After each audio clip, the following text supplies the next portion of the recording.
Yes, Mr. Diabolical coming at you with another movie review. I'm going to talk about I Know What You Did Last Summer, like a reboot of it. I give it a 5 out of 5. This movie was very gory.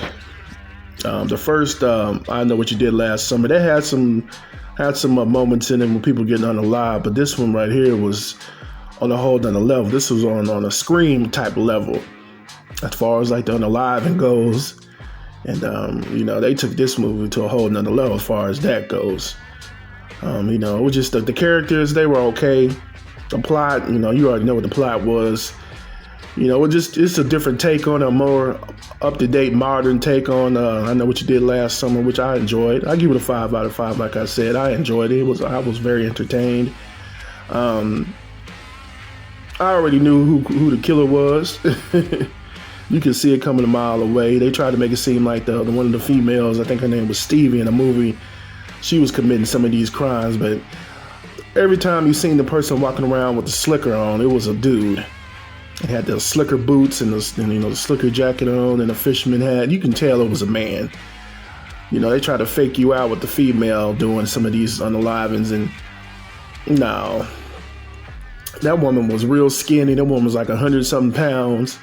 She couldn't have did all that stuff. And they said that in the movie too. It's like she had to have some help because she ain't big enough or, strong enough to do anything like that. So they had Freddie Prinze Jr.'s character Ray doing all the unaliving, man. That dude, man, he was sinister. Man, the way he was unaliving some of these people, it was ridiculous. It was crazy.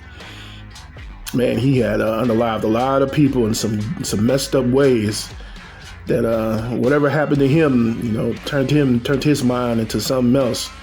Because that man, he did some unaliving in this movie that was just the way they had these people hanging. That one dude that was finna get married to the white chick, and his daddy was white, his mama was black, and the way they unalived him was crazy. Then he unalived his father too. Then he unalived the little priest, the pastor at the little church. Man, then he unalived this female that was doing like a podcast or a slaughterhouse or something like that. Man, he was going off the rails with some of these unalivings, man. So that's what I liked about the movie. The scenery, the cinematography was good. I enjoyed watching this movie. I give it a 5 out of 5. And then they had like some flashback scenes with Sarah Michelle Gellar character, which was crazy. It kind of reminded me of some Freddy Krueger type of stuff. They threw some Nightmare on Elm Street type of stuff in there. The woman was, the little white chick was having a dream about Sarah Michelle Gellar's character, about her being like the queen or whatever, like the little queen of the town or whatever. And they were doing some Freddy Krueger type of stuff. So I like that. But I think the movie could have been like 5 or 10 minutes a little longer.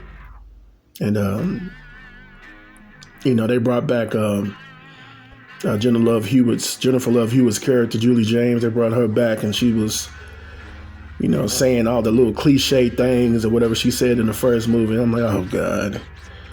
There's a bunch of throwbacks and stuff like that in this movie. But for me personally, I enjoy watching this movie. I enjoy watching horror movies myself, so I like this movie. I give it a 5 out of 5, even though some of the critics might not give it a 5 out of 5, but I'm going to give it a 5 out of 5 for me personally. So it's been Mode or Diabolical on my home.